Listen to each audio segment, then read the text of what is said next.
It's Halloween weekend. It's Mailbag. I am joined this week by last week's winner, Matt Jones, who for the purposes of this podcast will be called Jonesy, because we've also got Matt Barry on, so we don't want any confusion. And Dan Vane is on as well. Lads, we've had no Halloween questions in at all, probably because I didn't sort of bill it as a Halloween special or anything like that. So I'm going to kick off this just for fun and just for my recommendations, your favourite horror film. Jonesy, I'll come to you first. This is going to be odd, calling you Jonesy for the entire thing. It'll be fine, mate. We'll find a way through. Do you know what? I'm not massively into scary films, but I'll probably say The Shining. It's just, yeah, I can't really watch things that are dead gory and over the top, like Saw and stuff like that. But The Shining's one of those which you're just on your edge of the seat all the way through. He's the lasting impression. Obviously, Jack's great in it, isn't he? He's a big character. So I'd probably go with that, yeah. And it reminds me a bit of the Adelphi in town as well, that hotel. Just the weird people that inhabit it. Exactly, yeah. So I'd probably go The Shining. Do you know what? That's actually a rare film as well that I think is better than the book, to be honest. I've never read the book. Yeah, I think the ending of the film is much better than the ending of the book. As I recall. Did read the book when I was about 12, though, so I could be wrong. Matt, what's yours? Scream, I think, the first one. Because the first 10-15 minutes of it, you think this is going to be quite a bit of a thriller. It's a little bit sort of scary, and then all of a sudden it just turns into this crazy comedy, and you just end up thinking to yourself, first 20 minutes, you think, oh my God, this is so bad, I might walk out. It's going to be that scary. So absolute comedy, and you try and sort of, right, Drew Barrymore's in this, Courtney Cox is in this, David Arquette's in this, so it's never going to be scary. But that first sort of 10-15 minutes at the beginning, it was a little bit of a bone chiller. Yeah, the opening to that film is brilliant, and the fact that they kill off Drew Barrymore in the first 10 minutes of the movie. Oh, spoiler alert, come on. Oh, come on. What was it, about 20? We had this last week, didn't we? We were talking about Seven last week, and Hannah hadn't seen that. Yeah. That was a spoiler for the ending of that for her, you know. Is that a horror film? Would you class it? Not really, is it? No. Is he horrific? It is pretty horrific. Yeah, it is. Dan, what's yours? You said you sort of hide behind the couch or your hands or the pillow, whatever's available. I've never, ever since I was younger, my sister loved horror films, and pre-Netflix, when you used to go to Blockbusters and get your video, my sister would always go horror. Freddy, Nightmare on Elm Street, Halloween, Jason, all that sort of thing. I think the one that I've managed to sit through, and I've watched again, weirdly, is the original Ring, The Ring. The Japanese one. Yeah. I mean, it's absolutely terrifying, but I have watched it again but I'm no good at it. My wife wanted to watch something the other day. The person that made that Summerstown has made the one they made before Summerstown, which I think's cool. No, not Summerstown. What's it called? Midsummer. Okay. And we went to see that at cinema. It's a bit freaky. It's not a horror film, but they made one before that. And it looks, just the trailer alone makes me terrified. So I just can't do them, man. Just can't do them. Yeah. I used to be a massive shithouse as a kid. I was scared of the Hulk. If anyone remember the original Hulk with me for Ringo? When he changed, that was me out the room. I was done, and that's all it did for me for years. I think it was there. He used to give the camera when he did the. Yeah. Oh, horrific!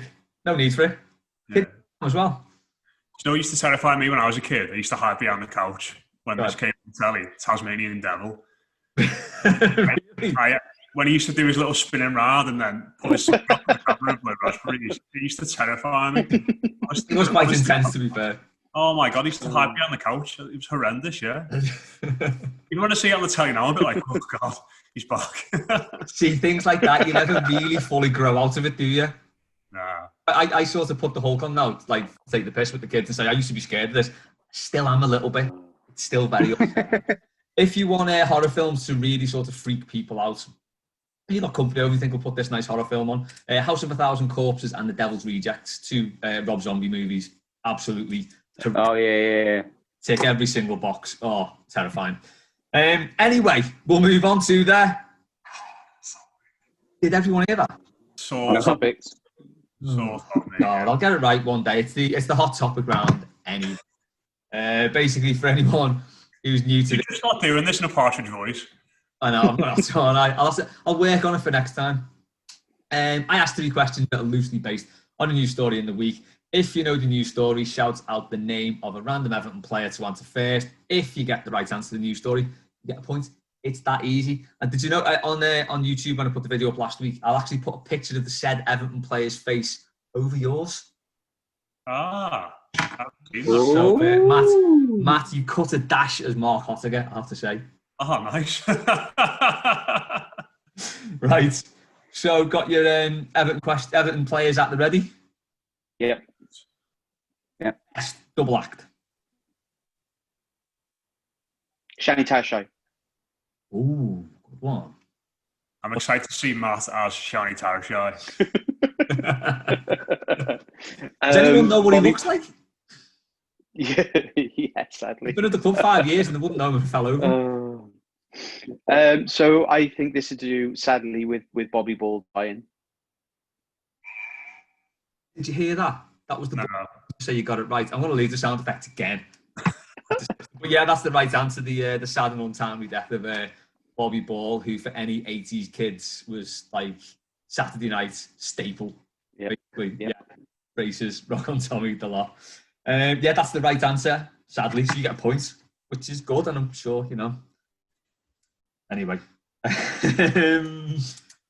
So what would you say the best double act is? Anything?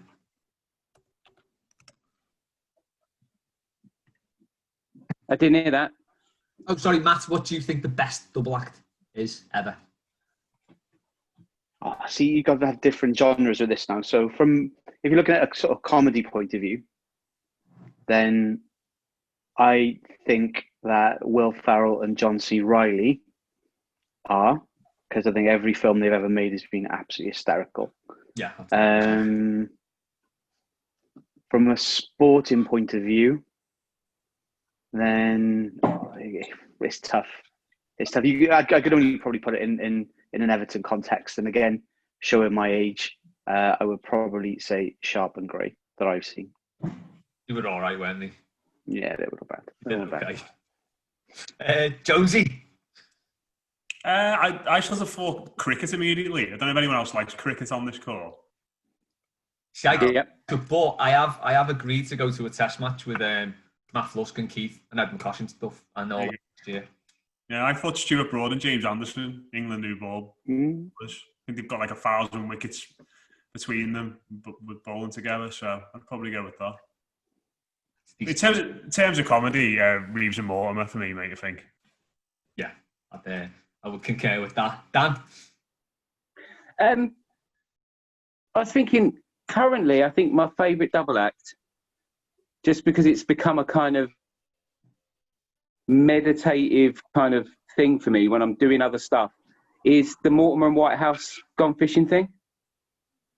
Yeah, that's really I just love having that TV show on in the background somewhere. I've listened to the audiobook whilst walking my dog in the last sort of couple of months, and just the dynamic they have. There's this sort of tranquil, there's the tranquil scenery, there's the kind of slow pace of it, but there's also, at the heart of it, there's that bond of friendship that it's just two blokes making each other laugh, being stupid. And it's just, as a double act, they are kind of the double act that most at the moment I kind of watch and kind of listen to and stuff like that. I think they're amazing. There's a lot to be said for nice gentle comedy, isn't there? Yeah, that's what made like this. They're not necessarily a double act these, but they were great when they were together. Steve Coogan and Rob Brydon. Yeah, the trip. That was just they didn't do loads of them, did they? But they were just they were just money together, weren't they? They were fantastic. Yeah. Surprisingly, no shouts for Baines and Pienaar. Oh yeah, Pienaar. After Sharp and Gray was mentioned, I thought that was going to be the top Everton answer. So no, that it was good. Like, from that team, you could have Stephen and Stevens as well, who incidentally brought a book out together called Even Stevens, and it's dreadful, but I would recommend everyone goes and reads it. I think Matt Jones and Dan will get a point each for that because they both mentioned Bob Mortimer, and anything involving Bob Mortimer is brilliant. Sorry, Matt. You know, you sharp and grey shout was a good one, but I have to go with Bob Mortimer. Everton players at the ready. Most embarrassing injury. James Rodriguez. It's the right answer. I get another point for that, Matt. Glad. That as well. Not two birds with one stone there, mate.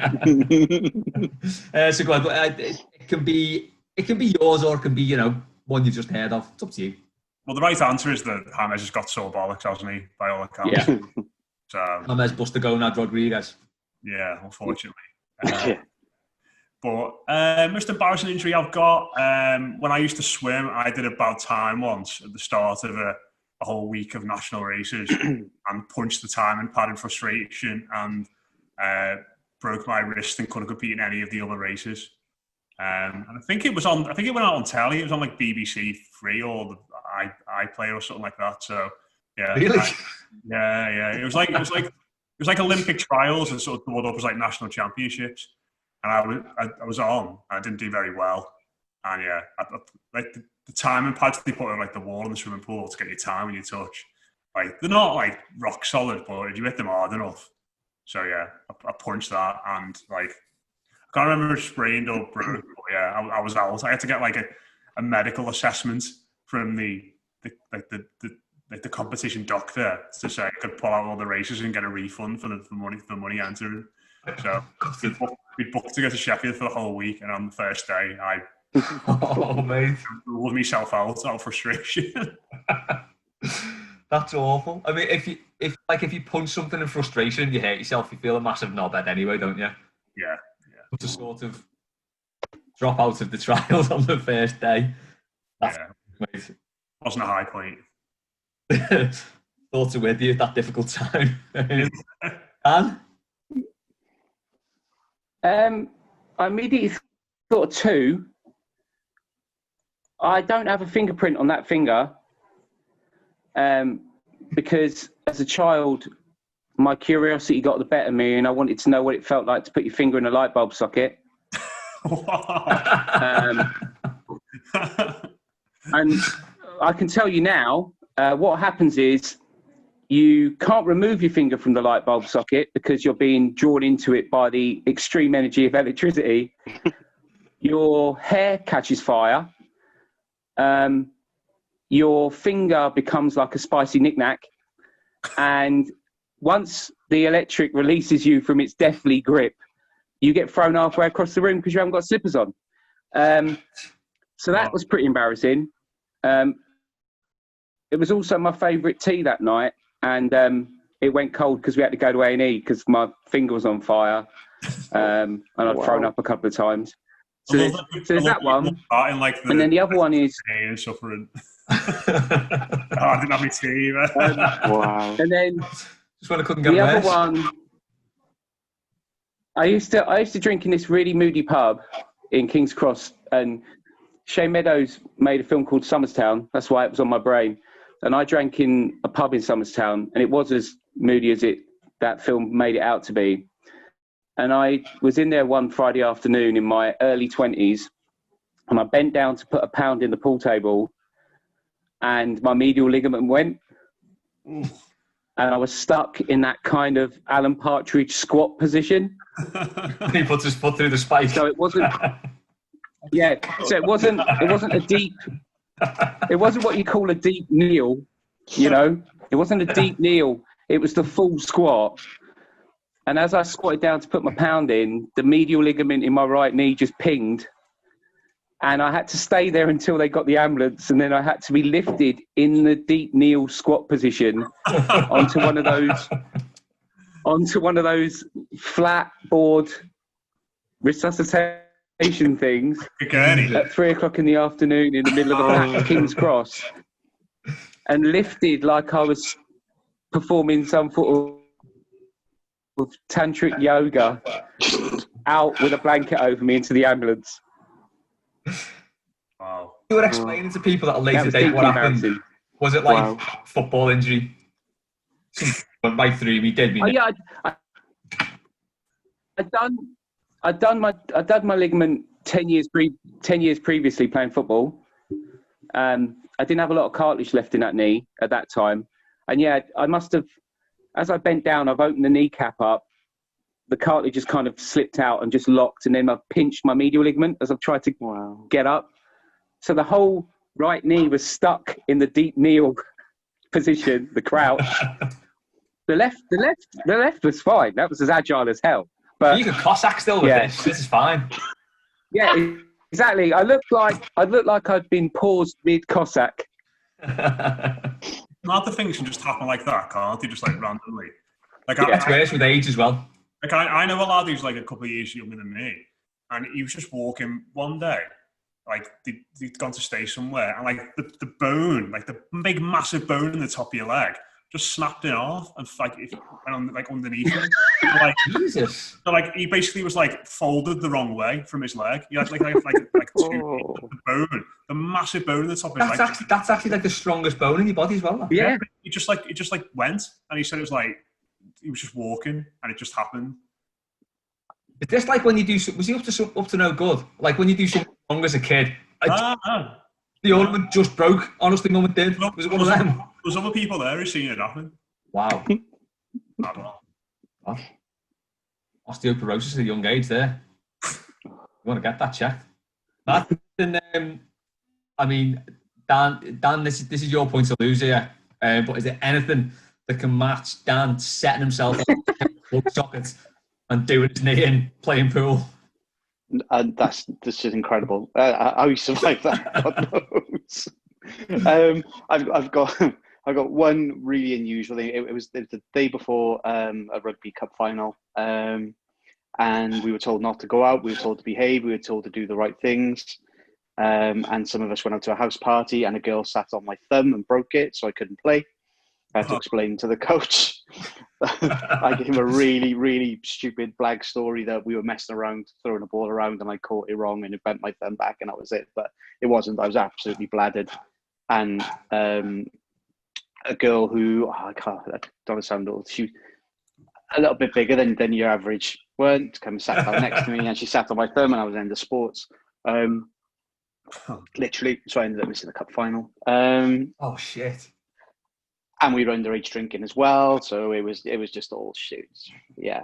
I mean, that actually sounds like the most rugby injury ever, to be honest. It ticks every box, really. I hated rugby as well. I was just good at it. I was just I hated it. And the second, the other one is just it's a pride wound more than anything, because we went to a track day in Germany, and we were when you go on these type of things with where I work, they give you like racing suits and things like that. So we go and drive high performance cars on racetracks, and you got to submit your size beforehand. So we go to the hotel room, go outside. There's a lovely bag full of nice stuff, and there's this racing suit in there, and it was.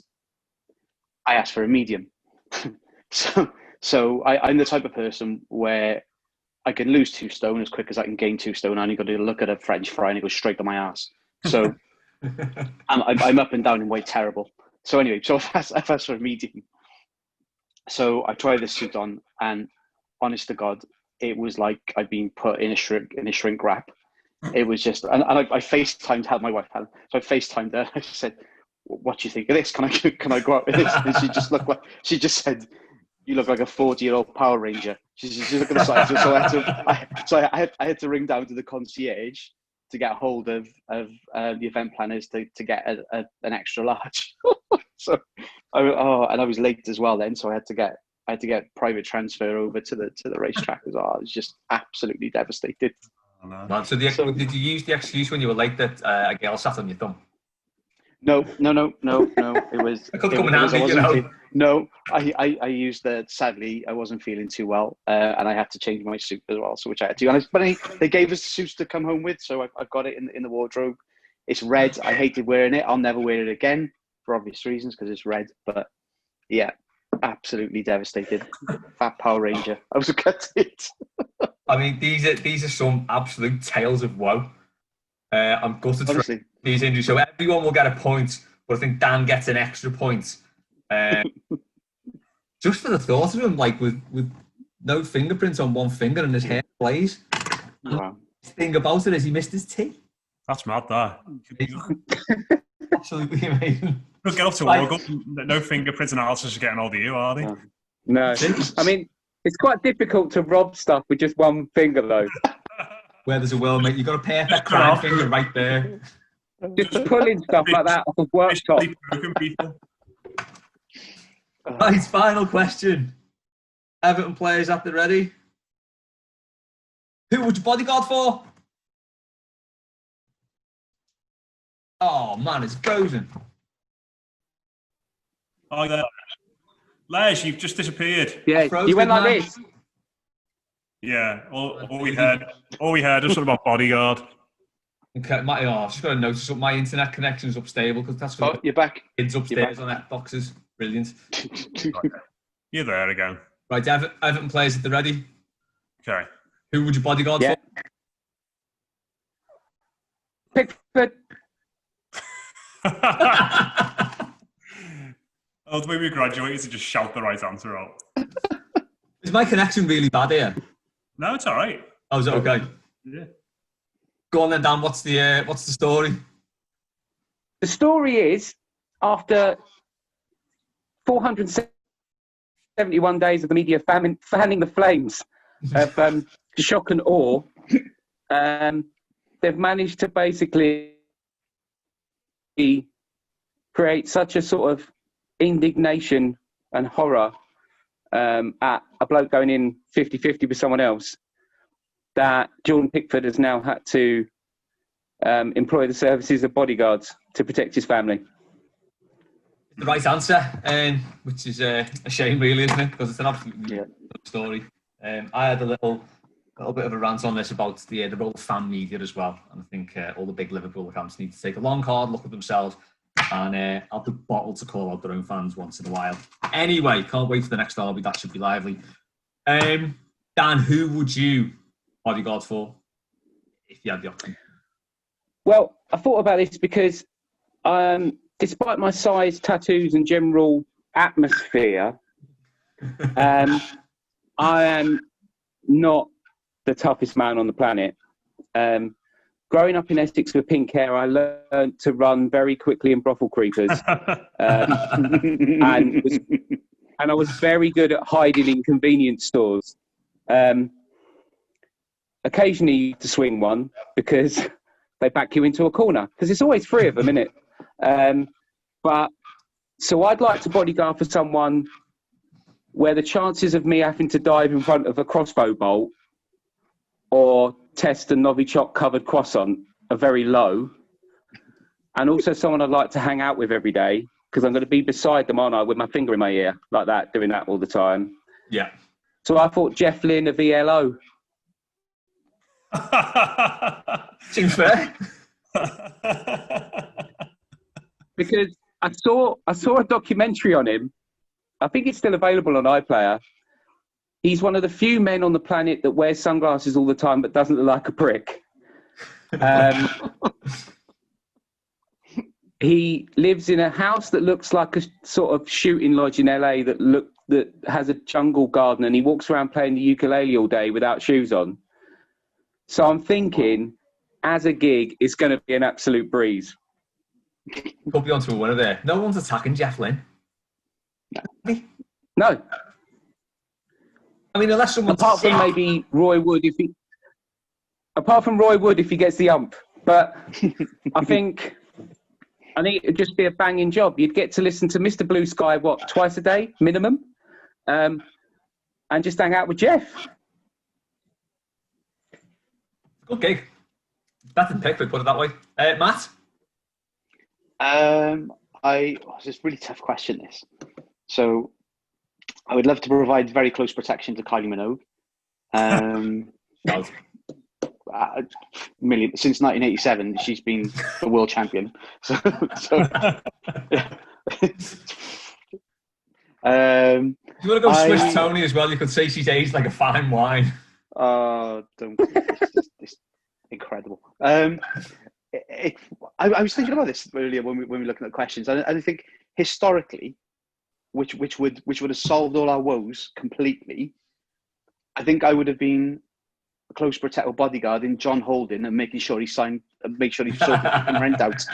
So, and everything would have been fine. We would have a perfect life.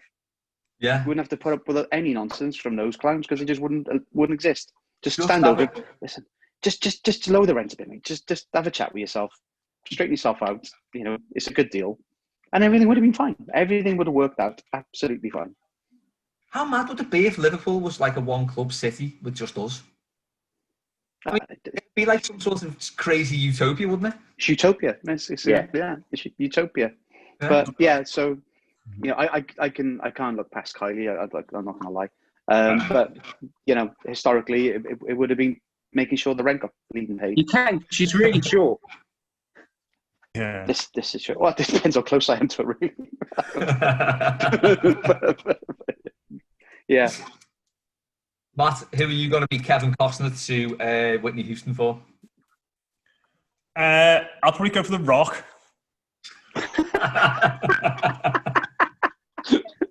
Because you're not going to have, I mean, first and foremost, no one's going to try and do The Rock in, are they? No. To be honest. And if someone does try to do The Rock in, he's not going to look at me and say, sort this out. He's probably just going to sort it out himself. So it'd be quite an easy job, I reckon. CC money, man. And his ridiculous jet-setting lifestyle means you get to go all over the world and see nice places and be in nice locations all the time. So you'd effectively be getting paid to just sit off in nice places and just hanging out with The Rock, asking him about his favourite WWE stories. And then if any trouble did happen, he'd just do them in for you. Just knock about. You should come round to see me and Jeff. Yeah, exactly. It's good stuff thinking, yeah. That'd be a great. Come round to me and Jeff's place. It's great. Yeah. Jeff The Rock. Me and Dal. What a quad that is. Matt brings Carly over in his pocket. Yeah. I mean that'd be a great party, that. You know. But yeah, so The Rock would effectively be my bodyguard in many respects. You know, I became his bodyguard. So You flipped it right on its head there, haven't you? yeah. That's confused me now, isn't that? Yeah, I'm going to have to give you the point for that, just for your absolute slovenliness of not actually having to do and getting your employer to do his job for your job. For you. Yeah. Yeah. You got the point anyway. Yeah. Matt, you were very close there with Kylie Minogue until Matt's work ethic cropped up before you. Right. That is the end of the hot topic round. Matt Jones, you're on 5. You're on 2. Dan Bain, you're on 4. Play 4. All to play for in the Ask Us Anything round. So first one, leading on from the last question, at BB_proud has asked, since the media continues to push the Pickford narrative, what's something that you've done that no one will ever let you forget and move on from? Matt, I'll come to you first on this. Matt Barry, come to you first on this one. So I saw a question earlier about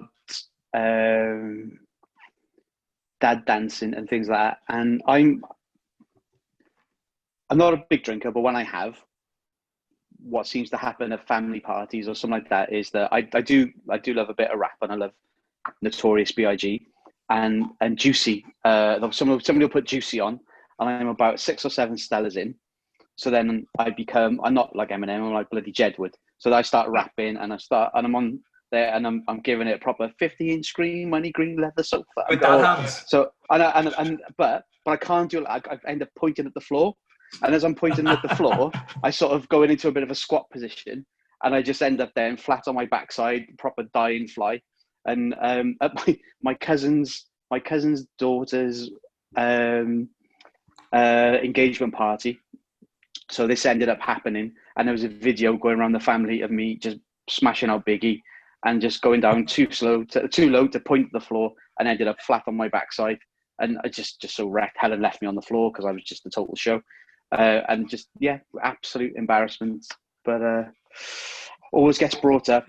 But nobody's got a copy of the video, sadly. I think my brother-in-law had it, and he put it on Facebook, and it was doing the rounds on Facebook for about a week or so, and then it's disappeared now. But I was trawling through my WhatsApps and stuff earlier just to see if it was still on there. I would have sent it, but no. But So yeah, it absolutely disappeared. horrific. Absolutely horrific. Yeah, I can fully sympathise with that. It's like there's no piss up quite like a christening and a funeral for some reason. Oh. You just seem. I don't know if it's the kickoff time of christenings because they're always like 11 o'clock midday on a Sunday. Yeah. So you're absolutely battered by about 3, and this stuff Yeah. is on until the evening. Obviously, funerals, I think everyone just hammers it because of the occasion. Yeah. Just sort of like, right, we need to get going. Yeah.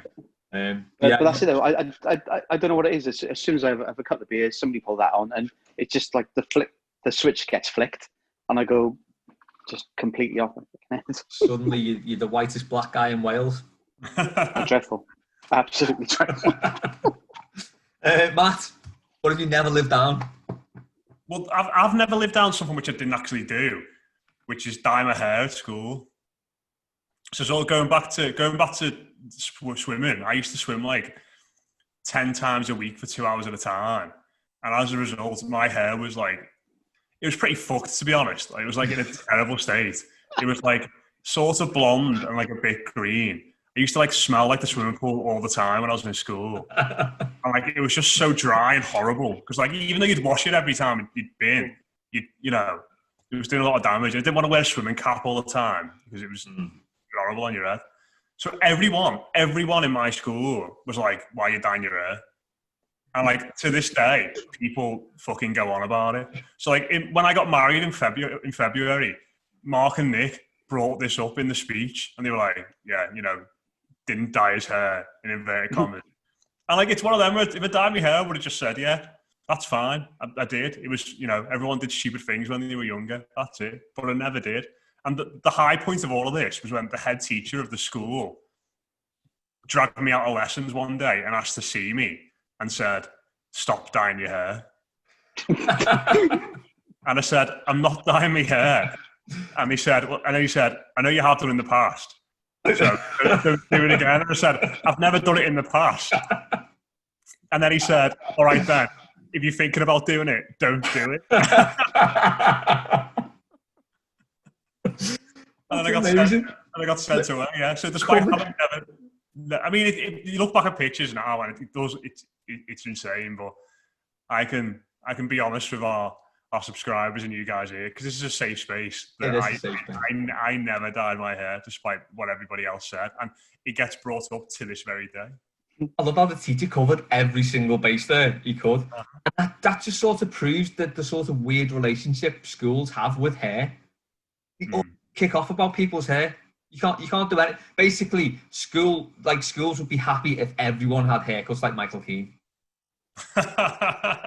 Made up with that completely. I also had a hair dyeing story at school. When we went to Florida when I was about 15, and my mum attacked me with sunning before we went out. Oh. So this is the stuff you spray on your hair. The sun gets to it, it bleaches it. Yeah. She sprayed it on me. I recoiled and covered my head, but she got just enough on to give me a blonde quiff. Nice. I got back to Manchester Airport with ginger. So I went through about 2 weeks of school with this ginger quiff, with everyone saying, "Why have you dyed your hair?" It's like, no, it wasn't. It was just the sun in Florida. That's all it was. I had a hat on. That's why the front got done. You bloody mother. I'm like the daughter she never had, honestly. Dan? It goes back to weddings and stuff. Because when you get married, people tend to stand up and say things about you to not let you forget something you did a long time ago. And mine was my dad, who's a very quiet, dry Welshman from Porthcawl, who says very little, but when he does, it's like an earthquake of truth. And he stood up to do his speech at my wedding in front of a restaurant full of people and he started by saying, "We'd like to welcome Nikki into the family. She's lovely, you know, really lovely girl and all that." And then he turned around and he went, "And let's face it, when Dan was younger, who knew what drugs he was on?" And he decided to bring up the fact that in my late teens, early 20s, I like to dabble in the odd recreational drug. And I got caught quite a few times, as people on drugs normally do. And my dad decided to bring up my my peculiar drug indulgences in front of an entire room full of wedding guests. Wow. I bet you were including my new family. I bet you were getting badged by teenagers all night, weren't you? Hey, Dan, can you sort us out here, lad? Oh man, that's pretty horrific. And that was his entire speech. We'd like to welcome Nikki into the family because she's lovely, and let's face it, when Dan was younger, who knew what drugs he was on? And then he sat back down. That was it. It's a tenuous link, isn't it? It's a hell of a speech. Absolutely. Oh, it was rapturous. The room was absolutely captivated. And he did. The best thing was, it was just before the smoking ban. And he took it. My dad looks like a cross between Del Boy Trotter and Pablo Escobar. And he's got like he's this tiny little man with a deep mahogany tan, because he's lived abroad most of his life. He'd moved away when I was a kid. So he's got this deep tan. He'd been living in Nigeria at that time. So he has deep tan, the old tobacco flip-up glasses, the faded flip-ups, big sideys, camel coat, but he's only about 5'3". And as he dropped the drug bombshell, he sat back on his seat and just lit up a Super King and just went... And it was just like... Yeah. My dad, ladies and gentlemen. What a fella. Oh, he's banging. He's great. I mean, he's great. I think I'm going to... Just down the road from us. He speaks about... My dad speaks about 3 times a year. That had to be one of them, didn't it? Jesus. Yeah. Oh, yeah. I think saving that one up. I have to give the points to Matt for his dad dancing. I think as entertaining as everyone's tales of woe were, I think Matt's dad dancing is something I can really sort of sympathise with, especially at christenings. At Jay's christening, it was, I think, the last thing I remember is getting gorilla pressed by my mate on the dance floor. So it's an occupational hazard when you have kids and get them christened. Bizarre. Foxy0580 has asked, I think we've all seen the videos of Donald Trump embarrassing himself by dancing to YMCA over the past weeks. See this thing, it's seamless. You could have ended that sentence after Donald Trump embarrassing himself. Pretty much, yeah. Yeah, definitely. Well, you've answered this one already. What is your most embarrassing dancing experience? Does it still give you nightmares? As they now on YouTube. Bonus points for reenacting. Matt, I'm going to come to you first on this one again, because I think you've given us your most embarrassing dancing experience. Do you want to recreate it for the I think 1,700 YouTube followers we've got now? We'd all love to see it. Oh, lost you there, Les. I think his screen's frozen at a very convenient time there. Yeah. Now he's back again. Oh, okay. All right. Right. Oh, did you get the question, Matt? No, sorry. Okay. Tell you what, I'll come to Matt Jones first on this one. Matt's like, I'm in a tunnel. I can't. Sorry, what's that? Yeah. Right, Matt Jones, I'll come to you first on this one. What's your most embarrassing dancing experience, basically? And if you want to rate it, you can. It's fine. As you would have seen at my own wedding in February, Les, you know I'm an amazing dancer, and therefore... Like the mover. These moments are rare. Obviously, I'm joking there for anyone who doesn't realise. Mine is probably when once I think we've all had those nights out, like when you've been somewhere and all your mates, like you're in such a bad way that your mates have got to like look after you.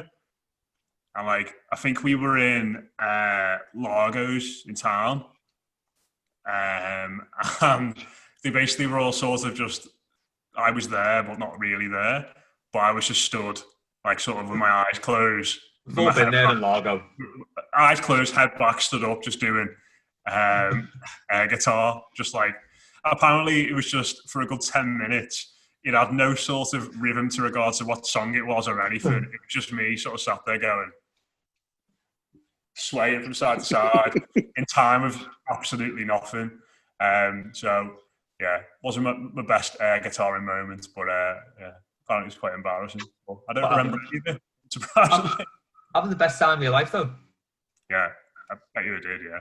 Me and my dad once gegged into Largo into a private party after, I think we played Middlesbrough in the League Cup or something. So me and my dad went into town for a bevy afterwards. Couldn't get into Largo. Sweet talk the bouncers amazingly. And they let us in and got a free bar for half an hour. Oh, nice. In Largo, which was sound. My dad ended up throwing up in the taxi on the way back, which was... I'm sure he'll appreciate everyone knowing about that. Matt Barry, you're back with us. Give us your embarrassing dancing fella. So when you sort of have a big night out and you're out with your friends and sort of, it always ends up being a big circle on the dance floor and everybody does their turn in the middle. And I ended up trying to relive my breakdancing days and do the caterpillar. You can't just say I had to relive my breakdancing days. Tell us about breakdancing days. Oh, I was full on. I had everything. I had the lino. Out the back of the lino at the back. I had the literally the plain Adidas tracksuit just with the stripes. Yeah. We had the little ghetto blaster. So I wrote the first. There was breakdancing movie came out, but there was also one called Beat Street as well. So we had the tapes for that. So yeah, we were awesome when we were kids. But shine up the lino and out the back, that was all done. So I love that. I used to be quite decent breakdancing. So forward 35 years. So I thought, right, okay, I'm gonna do the caterpillar. So straight into the swan dive, managed to do that. But after the second bit of the caterpillar, I smashed my chin on the dance floor. I was just, I was proper out. I was about 10 seconds. I was just literally just flat out on the floor, couldn't move. It was like, is he all right? Is he all right? Is he all right? And a couple of people poked me, and I came back to life a bit then. But it was there was about, Christ, there must have been about 40 of us, just all on the dance floor, everyone in the circle, everyone having turns, and yeah, just absolutely died on my ass. Waited as if to say, like, is this part of it? Yeah, it's just that awkward silence for a bit. Oh no! But honestly, I got the swan dive right, everything, and I just literally second bit and just went too far forward, chin at the dance floor, and I was about just it was about 10 seconds. But it was just, I remember just literally putting my chin down and then looking up, and there was about 30 people just going, "Is you all right or what?" Not the swan dive, right? That's the hardest part. Yeah, I know. But breakdancing, it's awesome. I used to love it. It just put me in mind of a great song as well, Street Dance by Break Machine. Yeah. Breakdancing record, that is. Yeah. Dan? Yeah. Can you compete with Broken Chins or anything like that? I knew this girl once who was a bandolero girl. You know, with the tequila things. You know, with the shots. Oh, yeah. So they've got like and they've got a bottle in each holster and the shots. And we used to go to the place she worked when they were just about kicking out, and you'd basically lay on the bar and she'd sort of go like that, And one night, a lot of that happened. And they had a dance floor. So the bar surrounded the dance floor. And the dance floor had 2 flights of stairs that went down to it from the bar like that. And I thought I could vault over the balustrade onto the dance floor, a la Prince Nazim Hamed used to. The drop from the balustrade to the dance floor was about 8 feet. And I cleared the top banister and then caught it with my trailing leg and face planted the dance floor from about 7-8 feet and bust my nose.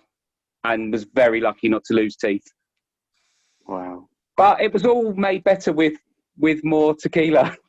There you go. So she kept plying you with it. That's the main thing. Oh, yeah. It's amazing the the medicinal effects and the antiseptic quality of rinsing your mouth out and your nose with mezcal. Do any of you remember the Tuxedo Princess used to be in the Keys in Newcastle with the revolving dance floor? Oh, the boat with the yes. Yeah. Oh my God, it's a rough night. What a gaff that was. Oh. And also, because it was on a boat, yeah, you had the sort of porthole doors, which were a proper trip hazard when you pissed. Yeah. I'd spent possibly the worst stag do ever at that, which I actually arranged. And went paintballing up in Newcastle just as the mouth crisis hit the UK. So we there was all sorts of restrictions on the paintball and you know, soaking yourself in antiseptic and all that. Bit like it is now, but with slobbering cows. Yeah, no, I came spinning off that dance floor once or twice. Throw it out. I think the best part of the weekend was actually dancing to S Club Party on that revolving dance. But that kind of gives you an idea of how bad a weekend this actually was. Oh. Yeah, but there ain't no party like an S Club Party, though, is there? This is exactly it. And that's where we were at that moment. But I think I am actually the only person in existence to go to Newcastle and have a rubbish night out. It takes some doing. Dan, I think your 7-foot face plant is going to get you the points on that one. Because that sounds absolutely horrendous.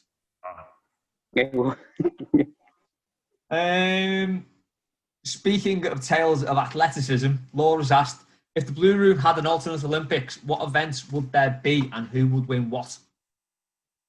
Matt? Have you thought of some alternative events or? Whatever you want. I'm not fussed. I mean, we sort of like morph into Mark Ellison's question, who would win a Blue Room decathlon and who would cheat by adding a Daley Thompson style tache for extra bonus points?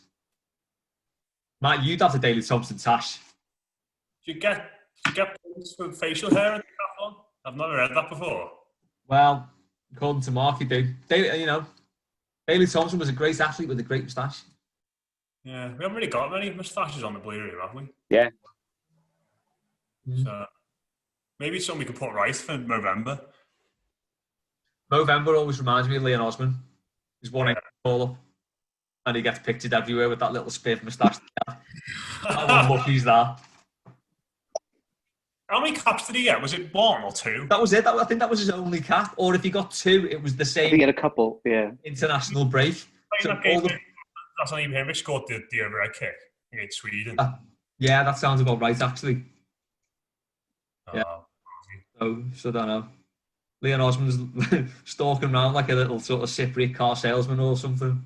Would you rather because now he's gonna because he's just gonna be sort of like forgotten now, it's a bit like a slap in the face now. Whereas people would have been saying, he's one of the best players who've never been capped for England. Whereas now it's like, he got 2 caps and he was all right.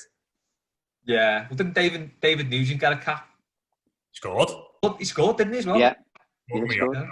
Yeah. He's sort of in that. See, that's what Hibble always over Leon Osman. Yeah. Well. The decathlon. Probably Adam Sutton, even though he's got injuries. This is a flea, though, isn't he? Yeah. But you get as facial hair now and then as well, so I'm sure he could grow a Daley moustache as well. Probably could, couldn't he? He's got a fucking hairline, Adam. Yeah. He shaved his hair off, but he's got a great hairline. He's got that sort of luxury that, you know what, I can just shave my hair off and be bald if I want because I know it's coming back. Yeah, it's like someone's drawn it on with a ruler, that, isn't it, really? It is. I don't know. Anyone else? Matt? Longest conversation, Dave and Rob? Yes. Oh my God, yes. Yeah. Nice. You want 2 fellas who can talk. That's great. And actually 2 fellas who would do a cracking audio book as well. Do you reckon? Yeah. Rob and Dave reading the story. Yeah, Rob's voice is very soothing. Rob's voice is very soothing. Yeah. Like audible chocolate. It is. Caramel chocolate. It's like a Galaxy caramel in audible form. Yeah. It is very soothing. In your ears. Yeah. Have you listened to his Turn of the Century podcast? Yes. He's got a different voice for that, and it's even smoother. Oh my God. If you think he talks smooth in the room, Wait till he's speaking to his American audience. My God. Well, when you did the 5 songs from the 5 albums from the 90s, then I thought he went into his DJ mode then, but because that was smooth. He was so in his element. It was an incredible addition. It was an incredible addition. It was absolutely brilliant. But from long con mode through to DJ mode, I think you could see the difference. Yeah, it's like a butterfly, isn't he? They would have a long conversation then. Yeah, that's a good shout. Dan?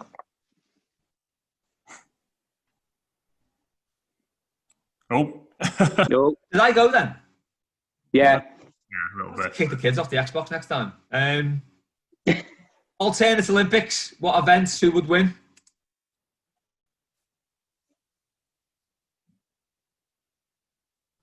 Difficult one.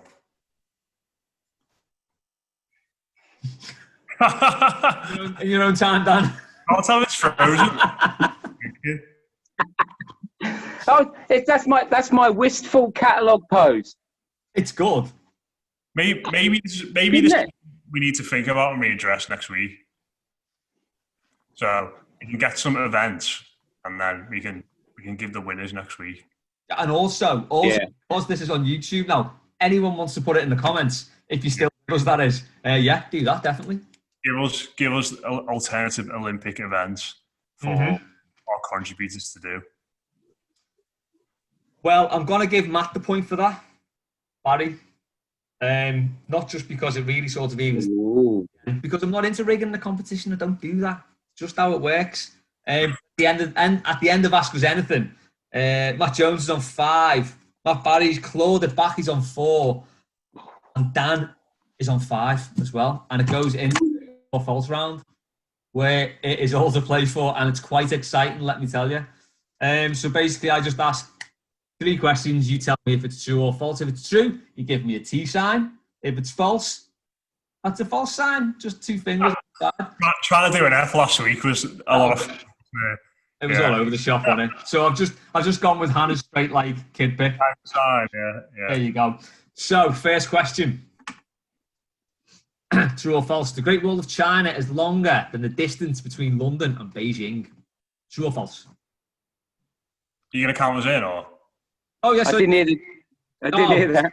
Matt, move your answer. Right. Okay, so we'll count you in. I'll say 3, 2, 1, give me the answer. The Great Wall of China is longer than the distance. Oh, it keeps sticking. And Beijing. True or false? 3, 2, 1, go. Bloody West Side. Oh, everyone's gone false. Everyone's gone false. Okay. Next one. There are 2 parts of the body that can't heal themselves. True or false? 3, 2, 1, go. Oh. That's 3 trues. I think Dan Bain's playing a game here, and he just went with everyone else. I mean, right, last one. I know one of them's your ear. Right, we'll see.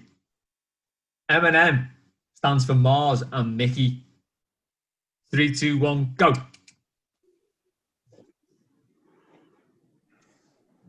So we've got 2 falses. Matt Barry said false. Dan Bain said false. Matt Jones said true. So the answers are the Great Wall of China is longer than the distance between London and Beijing. Wow. Is only 8,136 kilometers. The Great Wall of China is 21,196. What? Yeah. Crazy facts. There is only one part of the body that can't heal itself, and that's your teeth. We're doing well here, lads. But Dan, I think your answer about the ear is: can the ear heal itself? Well, no, because when you expose yourself to loud music, right, and you go like deaf, and it goes all like underwater, right? Yeah. That is your ear being permanently damaged. You don't feel any pain, but your ear is being permanently damaged. And I'm sure that's what someone told me, because when you go to gigs and you come out and it's all like underwater and stuff, that's permanent damage that will never come back. Okay. You'll never be able to get that back. All right. Well, you all answered true for that one anyway, so I'll give everyone a point for that anyway. I don't know. Very generous. M&M. It doesn't stand for Mars and Mickey. Ah. It stands for Mars and Murray. So while Mars had the patent for the candy, had the chocolate to go in it. Together, they began to produce the first batches of their coated chocolate candies under the new company known as Mars and Murray, hence M&M's. And he did get the idea from Smarties, so they are genuinely jog Smarties. The first question, false, false, false. No, that was true. So no one got a point there. Everyone got a point for the second question. And what's it? True, false, false. So this week's winner with 7 points is Dan Vane. Congrats. Congratulations, mate. Well done. Oh, you didn't get the hat on the antlers. Never mind. Hang on. Oh! It was close. It was close. Well, that is it for this week's mailbag. So we have quick score predictions for the weekend. So we've got the Women's FA Cup against Man City. 1-0. 1-0 Toffee. 2-1. 2-1 Toffee. 2-1 Toffees. Yeah. I'll go with that. And the Richarlison-less, James-less and Dean-less Toffees up at Newcastle. 1-0. I'm thinking a score draw. 2-1 last minute winner for us. Scott Gemmell's going to score. 4-0 Everton. All Michael Keane. Yes. I'm all over that. What a fan. Picking up his haircut. We're going to get a penalty. We're going to get a penalty, and he's going to take it off of Gylfi Sigurdsson to get his hat trick. See, next penalty we get, I really want Jordan Pickford to take it, score, and celebrate by sitting. Mike didn't score. I forgot about Pickford versus Newcastle. We've got all that bollocks as well, haven't we? Oh, God, yeah, I've forgotten about that as well. Oh. Who is going to be on pens? Dom. DCL? Yeah, got to be. Yeah, he can hit a penalty, can't he? Yeah. Big Mick Keane. I can't do except score down at Southampton. Bad things. Amazing. I love that. Right, lads. On that positive note, we will leave mailbag for this week. Matt will be back at. Oh, me and Matt. Me and you, Matt. We're back tomorrow with what's the score? Yes, previewing both games in a bit more detail. Previewing both games for the weekend. If you're watching this on YouTube and it's Thursday, it was last week, so don't worry about that. I'll also have the post-match for the Southampton game as well. Thanks to Dan, Matt and Matt for this week's mailbag. Thanks to everyone who sent questions in. Have a brilliant weekend. Up the Toffees.